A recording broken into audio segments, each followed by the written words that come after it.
Welcome. Thank you, everybody, for joining our 6th WebEsk panel discussion. Really, tonight is a night to reflect on the lessons of the course and look forward. We have an awesome panel that's here. Before we get to our panel here in Cleveland and our panelists who are still, I think, trying to join from overseas, I just want to do a quick, for many of you who are taking the class, you've met our team in the discussion boards. I just wanted to briefly introduce, because it literally has taken a village. Anna Perlmutter, who's a PhD student, you got a wave over there, who you've met in the discussion boards, is a PhD student here at Case, has done a ton of work for the class, has just been a tremendous means of support. Suzanne Healy, wave, who you've also seen on our course team, really is sort of the brains behind the whole Coursera platform, making sure that all your questions are addressed quickly. Davey Barris behind he doesn't even want to say hi. He's too busy running this WebEx, and the Media Vision team have been amazing in making these WebExes happen. Lisa Delt. Lisa, you've met on the video lectures, and I've also roped her into being a TA for the class. She's been a constant commenter on the boards, and it's so awesome to work with you. Catherine Levy. So Catherine, you've not met. Catherine and the team at Northwater Partners, which is a video production team here in Cleveland, we're behind making our videos. Catherine is a former producer at 60 Minutes who moved back to her hometown of Cleveland, has been working with us. So say hi to your friends around the world, Catherine. Okay, great. Let's start with our local panel. We have a great panel here. I'll just ask you to just sort of briefly introduce yourselves, and then we'll get right to our questions. Baiju. So Baiju Shah was the CEO of BioEnterprise for 10 years. Today I'm a CEO of a startup biotech company here in Cleveland. Great. Frank? Frank Samuel. I'm presently the president of Venture Ohio, a statewide organization representing entrepreneurs and venture investors. I was for 6 years the science advisor to the governor of Ohio when many of the programs that were featured on this program were created. Great. Tom? And my name is Tom Lex. I'm the founder and chairman of Cleveland Whiskey, and I think the easiest thing is to say that I make whiskey. It's that simple. Thanks. Our remote panelists are still in the process of joining, so we're going to get right to it. One of the things that we do is take some of the questions from the discussion boards from our participants. So basically, I want to start with you. We had Ted Nguyen from Vietnam. This was a week where people were sort of reflecting on the Cleveland case study and their thoughts about it in their own community. So Ted made a comment in the discussion boards, and he said, the Cleveland model is a good case study, and it illustrates the importance of collaboration, leadership, and strategy. He talks about applying the lessons in his class, and it's an ongoing process, and we continue to keep educating and connecting our young entrepreneurs. I want to focus on, as you think back 10 years ago, on collaboration, leadership, and strategy. Take us back to that process that you were involved with then and putting in motion what we now have in terms of the support structures in the ecosystem. Sure. So for context, prior to starting BioEnterprise, I was at McKinsey & Company, which was engaged in a pro bono study with a number of the civic organizations that have been discussed throughout this course in effectively framing out the infrastructure that we've heard about, at least here in the Cleveland region, not so much the state programs that Frank was so instrumental in creating. And I think at the time, one of our perceptions, I guess, from our review, McKinsey, classic consulting firm, nothing new is really invented. It's basically borrowed from other places. And so you go and look at what examples of success look like in other geographies, mostly inside the United States at the time. And you saw that there was a commitment that was being made in these communities that had shown dramatic success over decades, not over a short period of time. There was a significant leadership commitment being made to realizing a bold and ambitious vision. And so a couple of the things that were important to us when we were setting the standards, whether it was for BioEnterprise, the organization that I ended up running, or more broadly the region in general, is what is that bold, ambitious goal? And from my perspective, it's all about a goal is not just a lofty statement about a vision, but it's a quantitative measure. For us in the biomedical sector, it was all around capital achieved and how much capital is coming into companies in the Cleveland area, and how does that compare to places like North Carolina and Minneapolis as places that are considered to be hotspots here in the U.S. for biomedical companies. So we had the vision, the goal, but then you needed real commitment. And I think this is the biggest challenge that I've seen when I've talked to other communities that are pursuing economic development strategies. Commitment is not showing up for a meeting. I mean, that's so often the case that a community thinks that they're committed because leaders, and I'll use leaders in quotes because it's never the senior person in an organization. It'll be someone 5 levels below. If you think of a corporation, it's not the CEO, it's the person in charge of community relations, show up and attend board meetings. That to me is not commitment. You know, commitment to me is you've got to put money in.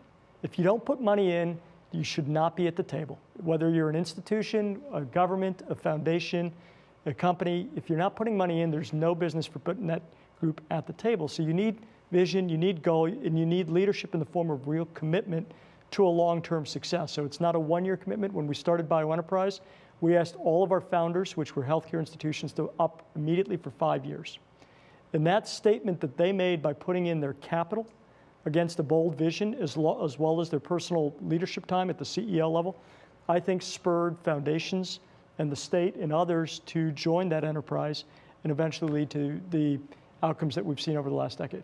Great. Thanks, Beju. Frank, there was also from the chat room this week from Ivica Yaneski in Macedonia. And actually, for those of you tuning in from Macedonia, I'll be there in 2 weeks and look forward to meeting you all.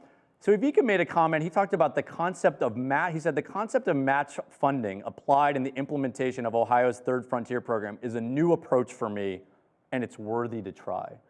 Can you talk? I know we talked sort of in the video lectures about this, but as you think back on that, putting a match in place, why was that important? And as have you seen it played out over time? Maybe you can comment on how you think it's worked. It was important for 2 reasons. One, it validated from other decision makers the decisions made by elected or public officials or not-for-profit officials. So if you had other people buying in to the vision and to the commitment that Beju just talked about, then there was some additional verification that you were on the right track. By no means a guarantee, but it provided additional validation of the direction you were going and the standards you were using to judge success.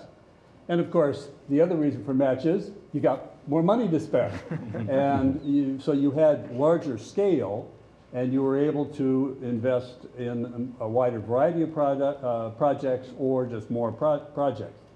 So the idea of match, which can often descend into bureaucratic arguments about what qualifies as match. Is it only cash, or is it in kind, or is it space, or is it equipment, or is it some mixture of all of these things? Really misses the point. The point is about getting validation from other decision makers that you're on the right track, and frankly, getting more assets involved. If I may, Michael, I'd like to go back and comment a little bit on Beju's response to the previous question. One of the predecessor organizations for BioEnterprise was an organization called the Edison Biotechnology Center, one of the state's Edison centers, and there were 6 of them, I think, back in the day, in the 80s and 90s, that essentially had a public service model for judging success. I'm oversimplifying, but essentially it was you were in part state supported, partly by the private sector and partly by the institutions, but you provided services to faculty members at universities, to wannabe, to aspiring entrepreneurs in the community, and you were judged by the number of meetings you had, if I may be a little bit simplistic about it. The brilliant change that was made by BioEnterprise was to focus on capital invested. Now this sounds like it's mercenary, like it's only financial, that it's simply looking at kind of profit motives from making investments. But in fact, if you look at capital investment as your singular criteria, a lot of attention gets focused on it, and a lot of other attributes follow if you invest capital. You create jobs, you create economic benefit, you create technology advancement, all the things that we said we wanted to do in our public service model. So by shifting from a public service model in which doing good for a whole variety of people was the end product, to a financially driven model that looked at investment as the criteria for judging success, it actually drove a lot of the right kind of behavior that we were not able to do as a public service model organization. So the transition that the Cleveland region made from intermediary organizations that were essentially public service organizations to intermediary organizations that were financially driven out of a value proposition that created assets for financial and other investors was the change that was essential. I think it's worked, and I would suggest that, adjusted properly for different locales around the world, as a model to be looked at in other places. Great, thanks, Frank. Tom, we had a comment in the chat boards from Fernando Lozano from Mexico, and he made a comment to say, in Mexico, expectations are for investments to give back very quickly. It is difficult to find any investors willing to wait for return in the long term. Maybe you can talk about your experience in sort of coming to the region, and as you went out for capital, I mean, we talked a lot kind of in this final video about patience. Maybe from an entrepreneur perspective, I mean, in some ways, patience is not a quality that many entrepreneurs have. I know you're impatient in your growth. Talk about, as you engaged with local investors here, how those discussions went, and what is their expectation in terms of a timeline for return? That's a great question. I'm glad it was asked, and it sort of spins off of listening to Frank talk about the measurement that said, a measure of success was the number of meetings. It's like, as an entrepreneur, the last thing you want is lots of meetings. So making a transition from where a measure was the number of meetings to some other measure by itself, I think was a good move. So that's great in and of itself. But I think, yes, everybody wants some level of return. You want it to come quickly. As human beings, we like to have returns, and we like things quickly. I think we like that in everything. We like that in our daily life. We like that in our relationships. We like that in our investments. That's no big surprise. So I think the key here is to think about ways that we can generate returns in small ways. So instead of saying, okay, we've got to have a huge financial return in a short period of time, so we're going to sell this company very quickly, we're going to bring in new investments, we're going to hit these great big milestones within a short period of time, we have to look at, well, what are some measures of success or measures of return that can illustrate our success along the way? In the whiskey business, I look at and I talk to my investors all the time about, well, we just hit another milestone. We added distribution in another state. We added another 10,000 people on our Facebook page. We sold another 10,000 bottles. We implemented another new, we launched another new product. We got a great review. All of those are measures of success. And I think the investors look at that and they say, okay, that's good. You're making progress. So I don't think we have to always look at just that big payoff. All of those things are important. From Matt, question, for an online startup business, in your opinion, what are investors looking for in order to provide funding? Market potential or being able to collect user data to later be sold, et cetera? Okay, so a pretty specific question. Let me broaden it a bit, and maybe I'll send it out to Chris. And Chris, you've spent a lot of time in the Middle East working with entrepreneurs. Maybe you can talk just sort of generally about what you're seeing sort of coming out of some of the economies. I know you just took a trip to Iran recently. What are you seeing in terms of the startup community with some of these online businesses or internet businesses like Matt is referring to? And what, for entrepreneurs in transitioning economies, what is really the trick for them to access capital? So, I think the story of our time, one of the most exciting stories, is that with ubiquitous access to technology, entrepreneurs have tools to see each other, to collaborate, to see what other people are doing and learn from them, to have essentially all of human knowledge at their fingertips essentially for free, and to solve problems in their backyard that can be scalable throughout the region and soon, I think, shortly, globally. This isn't true in South America as it is in Eastern Europe as it is in the Middle East. And so I think that this phenomenon we are in the early days of.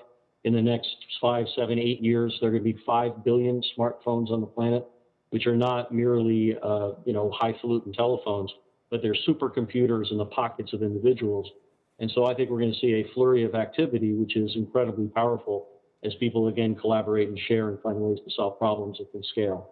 To the question that they were asking, which isn't true in the United States when I look to invest in companies as it is in anything that I'm seeing in emerging growth markets, at the end of the day, so much of this in the early days of raising capital is about the individual. I can't emphasize enough, it almost sounds like a cliche, but the ability to have an outstanding entrepreneur, perhaps with a small team of people also that are outstanding, who connect very well, who can articulate a problem, have a very clear understanding how they're bringing technology to bear on that problem, and have the drive and courage to go through the ups and downs and the changes that are going to be required in whatever plan they have in the first few months, is in fact the really bar to cross before anything else matters. Having a sense of a business plan, depending on what you're building, what you're doing, is relevant to show that you're thinking about it, but often business plans early on get tossed out in 6 to 9 months, depending on the reality of the market. He asked specifically about, do you start very quickly focused on data? And I think data is like the software itself. I don't think there's any enterprise that's going to be developed today where we're not thinking a lot about not what we think customers want, but very early and very iteratively to understand and appreciate why people are doing what they're doing, what lessons, what we're learning from what they're doing, so the product can innovate quickly and accordingly in a very fast way. One of the challenges in emerging growth markets generally, and this certainly was in the Middle East, is that there's not yet a huge tradition of A-round financing. There is significant capital building at the angel round, early. And again, so much of that is based on the persona, the courage, the character and drive of the entrepreneur to enact the problem solving that they're putting together. What I think we're going to see in the next 3 to 5 years in emerging markets, the Middle East in particular, is a series of funds that once these businesses succeed, once they get through the first year or 18 months, you're going to see that 1 million, 2 million, 3 million, 5 million kick in. And we're going to see innovation that's not just about the backyard of that country or the innovation that's just about the region, but we're going to be starting to use software from around the world. If you look at the recent Waze experience in Israel, it was huge, and now it's a globally competitive software. And we're going to see, I think, more and more surprises where innovation is happening from parts of the world that we've not dealt with before. Great. Thanks, Chris. Yeah, sure, Frank. To follow up on what Chris said, I would say to the questioner that it isn't an either-or proposition. In other words, it's not either the one or the other of the two factors that you cited. Rather, it's taking you as the individual, to follow up on Chris's point, it's taking you as the individual entrepreneur, presenting to your potential investors your vision of how you relate those two factors, how you prioritize them, and how you tie your business plan or your action plan to the realization of whatever vision you have. So it's less important which one of those you choose or which one of those may be of superficial significance to an individual investor. It's how you as the personality driving this enterprise analyze, synthesize, and plan the implementation of those issues. Great, thanks. Suzanne? We have a question from Heather. As a small construction business owner in Texas, what is some of the best ways to use the changing technologies to assist in building and growing our businesses? Maybe Tom, as a sort of a fellow entrepreneur, I don't know if you want to sort of address Heather's question and then maybe even sort of broaden it a little bit in terms of how can an entrepreneur sort of like Heather tap into sort of the resources of the ecosystem to help do that? Wow. I guess maybe I'm not really sure, but I guess what we do is we just use we connect to consumers much more than I suspect we ever did before. We connect with them, we engage with them. I mean, we've just found that, I'm not sure it's so much technology, but we found that one of our advantages right now is that we're doing so much more with social media and conversations with people on Facebook that our competitors, which are much larger than us, aren't doing. They're just not ready to do it. They have a much larger established base, and they're just not used to sort of talking with customers. They're used to talking at customers, and I think that there's a certain approach to that. So I think maybe the technology allows you to open up more, allows you to engage them more, and I think you have to embrace that. I'm not sure I'm really answering the question all that well, but that would be my first stab at it. Great.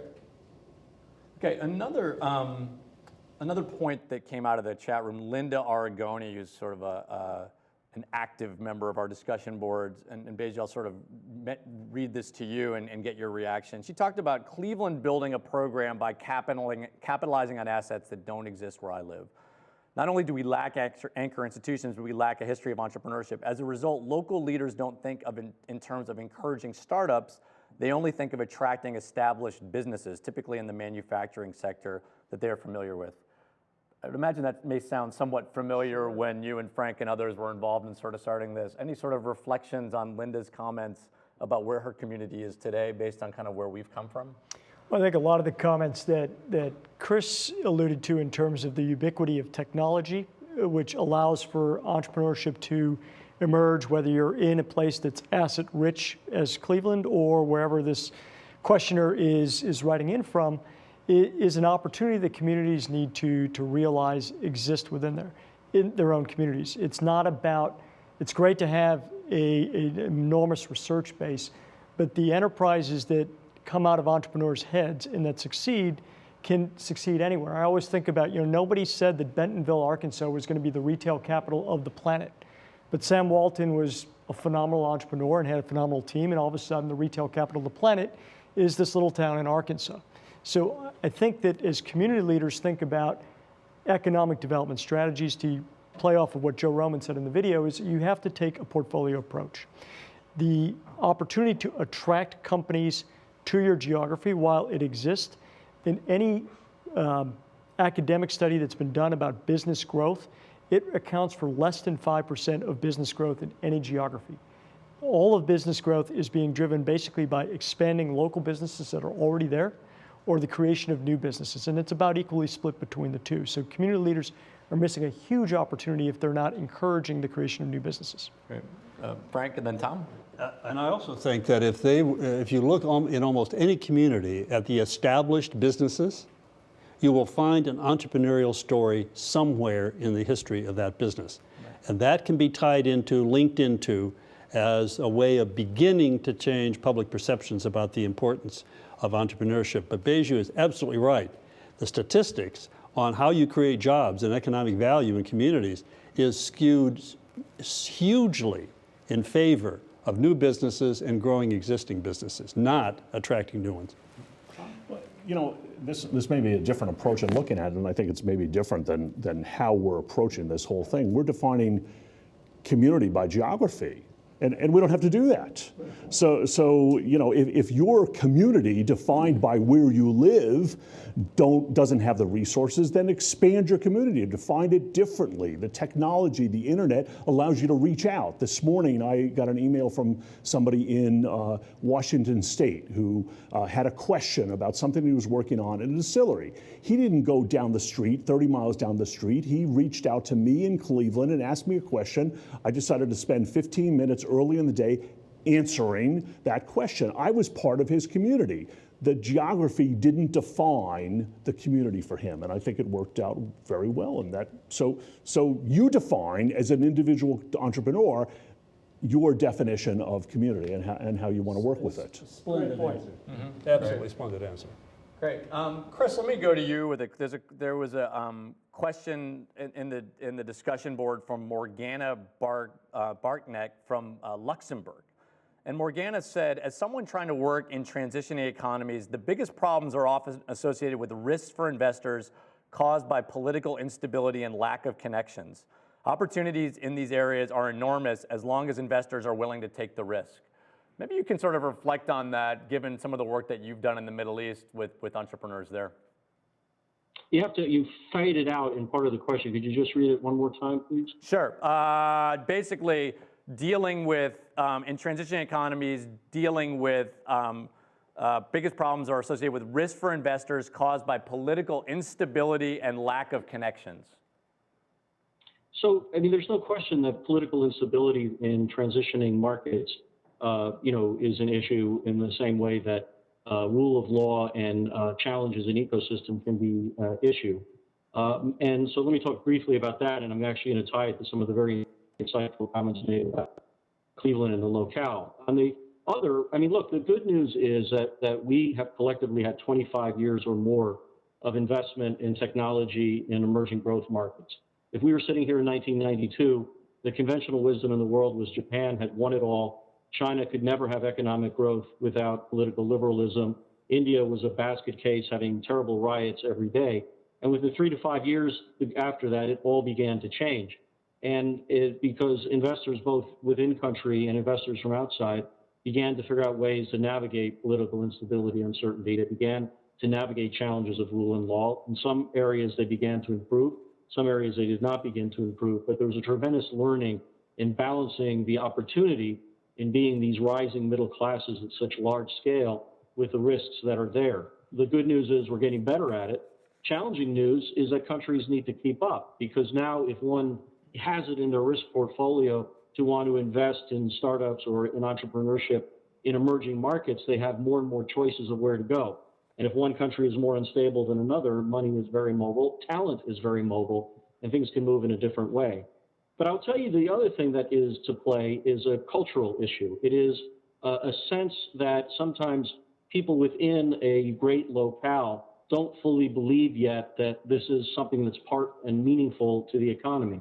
And success breeds success. And I think the previous question was talking a little bit about the doubts raised in Cleveland is not unlike the institutional and establishment doubts that I've seen in emerging growth markets, and a willingness to fail and a conventional wisdom that the old business is the only way to do business. And I think what you find is when success breeds success, it changes the entire dynamic. Israel for the last 20 years would have 100, 200, $300 million exits. Now it just had another $1 billion exit. You're going to be seeing a lot more $1 billion exits.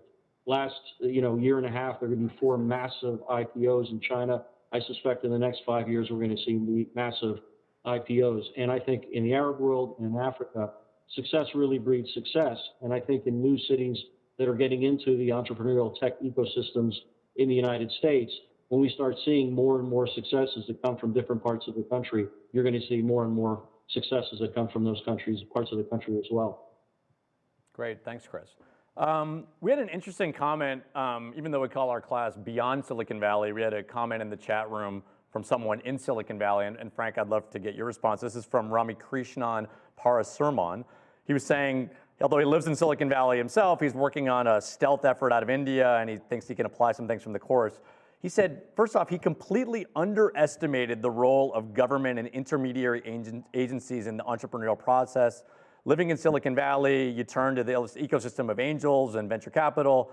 And he said, with the change of government in India, he does see hope. The problem in the past has been red tape and corruption in various entry-level agencies. I mean, I know kind of the work that you've done in government, and you came from the private sector. But when people ask you about that time in government from around the world, if it was someone in India looking to give advice, I mean, how do you, when you hear a comment like that, how do you react?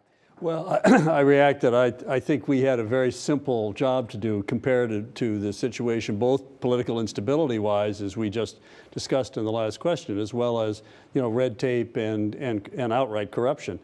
I frankly don't have much advice to give to a person in that situation, because my experience here, both at the federal level in Washington, D.C., and in state government here in Ohio, has been quite different. I guess what I would say is that you basically have the asset, you have tremendous assets, and to the extent that you can deal with one project and make it successful and grow from that, it's the best advice that I can think of to give. Because if you try to fix the overall problem or deal with multiple opportunities at the same time, you may be asking for basically failure, whereas if you focused your efforts, you might have some chance of success. I mean, Beiji, maybe you can reflect a little bit. I mean, in some of our videos that we've had in the course, one of the folks from Endeavor was talking about, sort of avoiding government involvement. I mean, there was a decision early on, and Frank and Lisa and other sort of leadership at a state level, that the community is embracing help from government. Maybe you can talk about that balance between government, the private sector, and here the donor community played a large role. Well, I think it's builds a little bit on Frank's earlier comments about what's the essential outcome that you're seeking as a community or as an organization. And I don't think you can let government define that. I think it's got to be defined by the stakeholders that are going to own the success of the effort. And you look to government to support that success and that definition of success, as opposed to letting them define what success looks like. The more, Frank said it really well in the context of an entrepreneur, and thinking about if you have all these multiple things to do, can you do any of them well, or is it just a recipe for failure? I think the biggest challenge, frankly, in dealing with governments or public agencies in general is all of a sudden a lot of additional requirements come upon the effort, whether it's the nonprofit intermediary or a business that's trying to do business through the government. All of a sudden it's about creating a certain type of job, and it's about creating a certain type of internship, and it's having a certain mix of this or a geographic spread or a price program or access or whatever it might be that takes you away from the core essence of your business, and now you're serving multiple outcomes when you're still, relatively speaking, very fragile. Right? And so I firmly believe what Frank said is you've got to stay extremely focused on what your goal is. If government chooses to be a part of that through programs that are created to be helpful, that's great.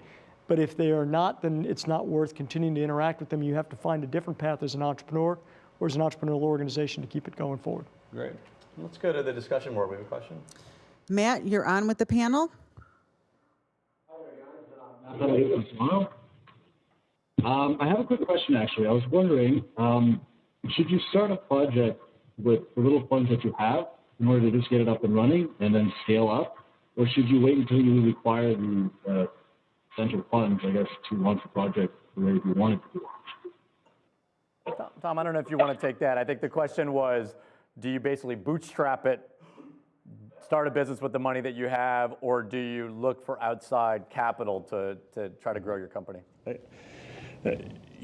There's pros and cons to each. It really depends on what you want to do, what industry you're in, how you're trying to do it. I mean, I think there are some businesses where you really want to try to bootstrap it as much as you possibly can, and if that means dumpster diving for furniture for your place and buying used equipment and doing what you can with every dollar, I think you have to be smart about it. There is no one answer as to what you ought to do, but you also shouldn't. Sometimes you need to move quickly, and if that means taking on outside investment, then you should do it. But every individual business is going to be different. I don't think there is one rule that you're going to have to take and say, hey, this is the best approach. I think you have to be smart about how you spend your money. I think you have to be careful, and you should spend every dime as though it is your last, but you shouldn't save your dollars as well. You should spend them in order to grow your business. Don't hold on to them, spend them to grow your business. Great. Chris, let me go to you with this question. There was a comment in the chat room from Michael van de Velde from Belgium. And he had mentioned basically that the course had helped him understand that the ecosystem far better than he had before, but that one of the traits of a transitioning economy is that some, if not most, of the essential parts of the ecosystem are missing. Maybe you don't have seed funds or incubators or accelerators at hand. And he's talked about kind of what he may try to do in Belgium. Maybe you can talk a little bit, Chris, about what you're seeing sort of a rising up out of some of the things that are happening in the Middle East as the Egypts and the Jordans and other markets in the Middle East are putting some of these institutions or accelerators in place. What's happening in those regions, and how quick are we seeing success from some of these efforts? So it's a very powerful question. Half of my answer, I'm sort of speculating on what's happening, and I don't have a firm answer yet. And the other I actually feel very strongly about. The one I don't feel firmly about, but the observation is absolutely there, is this is one of the most autodidact kind of collection of millions of entrepreneurs I've ever seen in my life, meaning that there was a traditional sense that if you don't have great universities and if people aren't well educated and if the rules of law is not perfect and everything else, that you really can't do stuff. And again, as I alluded to before, when you have connections to what other people are doing, when every conference is effectively online, when almost any piece of writing about a particular problem solving is there, when there are countless examples, at your fingertips, and you can find other people to converse about them, whether they're in your backyard or far away, you have got an ability to create bottom-up things that actually pass the limitations that you have, or at least work around the limitations that you have by not having some of the top-down infrastructure that's in place. I interestingly was just spending some time with one of the forefathers of the Israeli ecosystem, which has been written about and is probably second to Silicon Valley in terms of the power of the engineering and software that has come from it. And he said, people forget how tough it was in the first 4 or 5 years there as well. There's a lot of doubt. The economy wasn't set for this. The rule of law was not based upon this. And so what ends up happening is you have to work through it. You have to work hard at it. But now technology allows you to work around it. And again, to be autodidact, self-taught. And this, to me, I think is going to be an amazing phenomenon to watch, which I don't have a full prediction in. The tools are available for people to create ecosystems bottom up, as opposed to waiting for top-down institutions, to effectively create it for them. That is the one which I think is a really interesting question about the next 5 years, and I don't have a final conclusion on. The one I feel very strongly of is, at the same time, top-down institutions matter, rule of law matters, the ability to move goods and services is very, very powerful. Political stability is powerful, no corruption is powerful, access to technology is powerful, and there is an unprecedented opportunity for countries and top-down institutions in emerging growth markets to really embrace and put jet fuel into this autodidact bottom-up phenomenon I'm describing before. Some countries are going to choose to embrace it, and I think it'll get very exciting for them. Others are still going to try to contain it because their nature is to contain, and then I think they may lose global competitiveness over time. There was a wonderful quote someone said to me in my travels in the Middle East, so that illustrates this point in a very powerful way.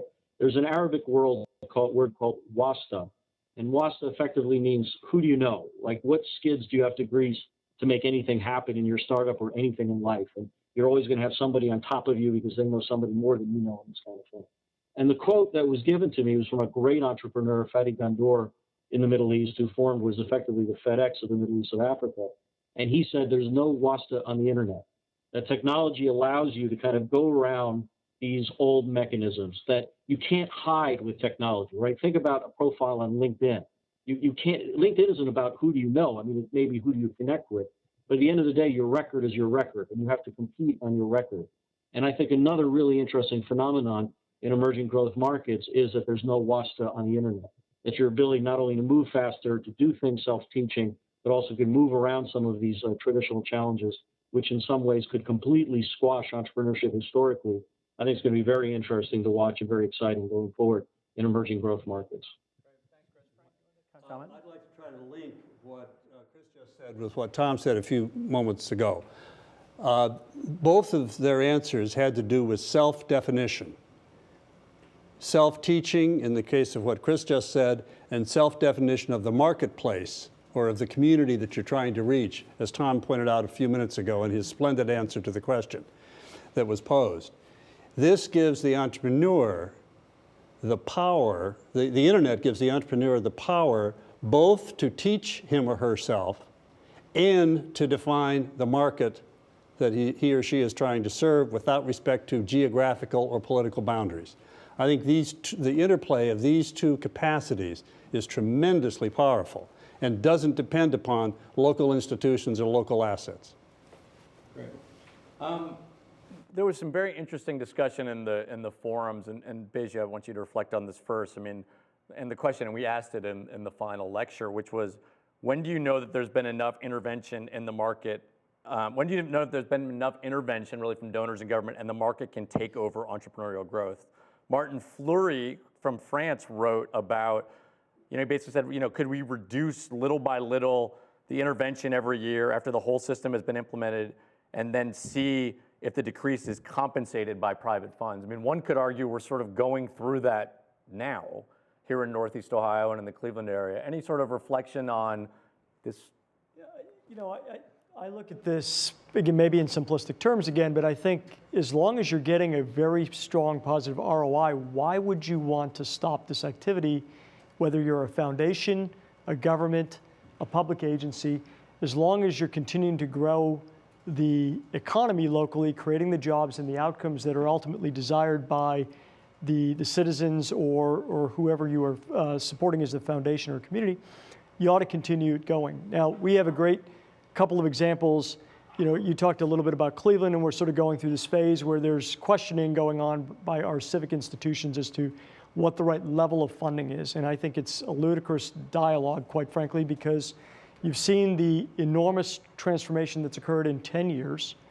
Why wouldn't you want to continue that same pace of transformation for the next 10 years until you saw that you needed to change? Now, that doesn't mean funding the same things that you've been funding. What you do might need to evolve as your community evolves or as technology gives you new opportunities, as we've been discussing. So you have to change what you're doing, but don't stop accelerating the platform that exists. In our country, you've seen regions that have been consistent, continuous supporters of creating technology ecosystems. Research Triangle is probably the best case that comes to mind. We think of Research Triangle as this great cluster of not just biomedical companies, but also electronic companies and technologies. They started that back in the 60s, and they have stayed consistently funding a whole host of intervention activities to support the development of that cluster. We've also seen regions in this country where they've had short bursts, usually tied to political leadership, where they go on for maybe 4 years or 8 years of intervention, and then it disappears. And then what you see happen is everything that was built up in terms of momentum crumbles back down to whatever the natural rate of growth would be. Now, I think entrepreneurs, again, can succeed wherever they succeed. So we're talking, I think, to two different audiences in this MOOC. One is to individuals that are looking to think about ecosystems and structures, and the second group is basically individual entrepreneurs. I think entrepreneurs, as Chris has said so articulately as well as Tom, they can succeed and they will find a way to succeed. I think the question for communities is, do you want to give them a greater chance of success by putting in place this infrastructure? And if you do that, you're more likely to attract them and retain them so that their success will naturally occur in your region. Great. And I think the Cleveland story is a perfect example of what Baiju is talking about in terms of the evolution of what you were doing. In the beginning, the Edison Centers in the state of Ohio and the Ben Franklin Centers in the state of Pennsylvania were basically about helping people, you know, advance their own goals, faculty members or other people. It's evolved in Cleveland. It's going to continue to evolve. But as long as that evolution takes place, and as long as you continue to adapt to the needs of the economy, then I think you're basically in this for the long haul. I would ask Martin in France, and I would ask many similarly situated people in the United States, when we think we're going to end support for agriculture or manufacturing. We're going to continue it because both are important to our society. Great. We have from the chat room. We have a question from Eugenia, who I just want to say a shout out to because Eugenia's been with us almost every live WebEx, so very engaged. In a city that has a lot of different efforts related to entrepreneurship going on, but not necessarily integrated, is it important to make an effort to bring the initiatives together to create an integrated ecosystem? If so, what are some good ways to connect the different parts? Or alternatively, can an ecosystem consisting of disparate but highly quality efforts be equally effective to a well-planned integrated one? And Eugenia's in Dallas, Texas. Great, thanks, Eugenia. And thanks for all your great contributions in the discussion boards. Chris, why don't I let you start with that question? Well, I mean, I think not unlike someone said eloquently before, there are lots of different examples of how these things have taken off. I'm always hesitant to use the Silicon Valley analogy because I think in many respects Silicon Valley is a very unique thing, a remarkable thing, and it's not necessarily the way that we should be thinking about other ecosystems going forward. But the one thing that to her question, which I think was very powerful, was that there was a large and growing community of business leaders who were deeply committed not only to the concepts of what they were trying to do, but to each other. I mean, I think when you go back and read the history of what happened there was a sense of openness. There's a wonderful book that was written actually in the late 90s, but it holds up very well. It compares sort of the fall of 128 in Boston and the rise of Silicon Valley out in California. And one of the arguments that it makes very thoroughly was Boston was very closed, very hierarchical, very protective. It was kind of one big company, one big company, one big company. And Silicon Valley certainly has grown to have its own elements of that. But in the early days in particular, there was a sense of lifting all boats, a sense of openness and transparency. And I believe that we live in an era now where the ability to build connections in a physical level are now multiplier in what we can do with technology to build and to share our ideas. And that success unbelievably breeds success across sectors. The idea that this can be controlled too much in a top-down, here's the industry we should focus on, or the four industries that people will focus on in their own way, is an intriguing idea. But I suspect that what the technology really enables is such a cross-fertilization, such an openness about the basic premises of what it takes to use technology in powerful ways to make businesses successful within a region, that that's really going to be the core world. And so just a commitment to build that sense of community and that sense of connectivity that I think has been the earmark. The ecosystems tend to come along with that in my view. Tom? To necessarily have the community itself or the government or the quasi-government units connect all those disparate resources. You just have to make sure that the information about those resources is available to the entrepreneurs or the potential entrepreneurs. If they know where they are and they know about all of them, then the entrepreneurs, it's up to them and their initiative to go out and seek them and find the ones that are appropriate to them. And I think they'll do the connections. We can connect all the dots. That's fine. And I think if you're in the position of being a policymaker or in government or in a civic organization, then I think you should be trying to assure that what Tom has just asked for exists, that is to say that entrepreneurs can easily find assets, and also that the assets, the various organizations and so forth in your community are talking to each other. If you're a foundation executive and you're being asked to support 6 different organizations, all of whom have either duplicative or overlapping, more likely overlapping goals, are they talking to each other? Are each trying to develop the highest value for their own organization and their own stakeholder group, or not? And if they're not talking to each other, and if they're not being collaborative, then you've got, I think, a problem. And that's when you as a funder, let's say, or perhaps a government official, might have to step in and facilitate some discussion. But I think that's what you get to eventually if you absolutely need to. I think just assuring information is available and that people are talking to each other are the 2 key elements.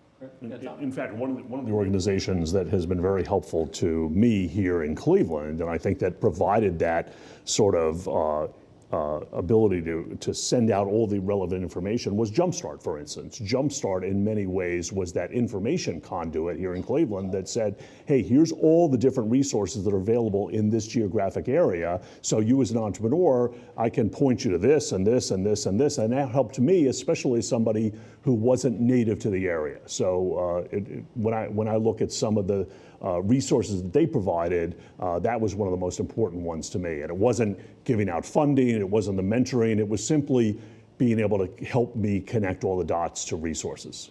Great. Question from the chat? Yes. Hang on one second, let me get back there. We have a question. This one is actually directed to Christopher from Anthony Steele. Were there stages when your self-taught method of building a business needed resources you could not access in a public domain? When Nick, you said it's a public domain, just what kind of resources do you think he means? Anthony, what kind of resources are you referring to? You can throw that answer in the chat window for me.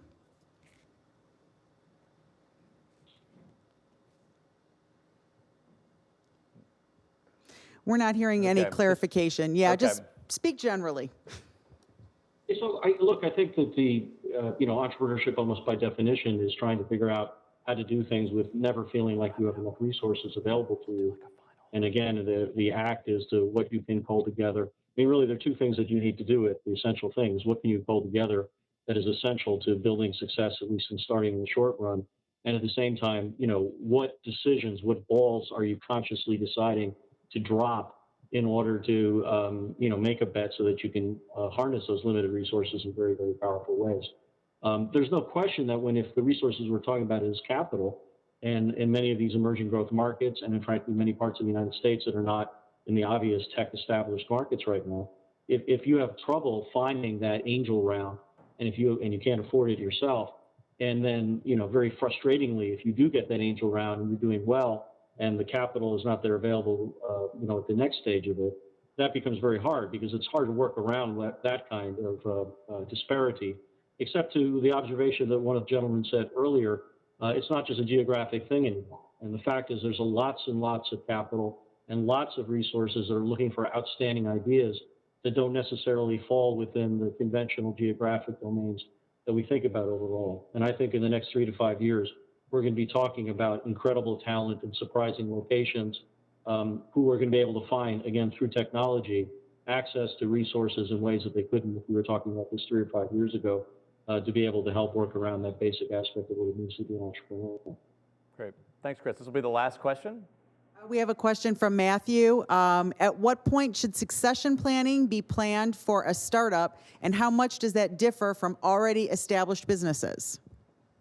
Tom? I don't even want to think about it. So you can pass that question off to somebody else.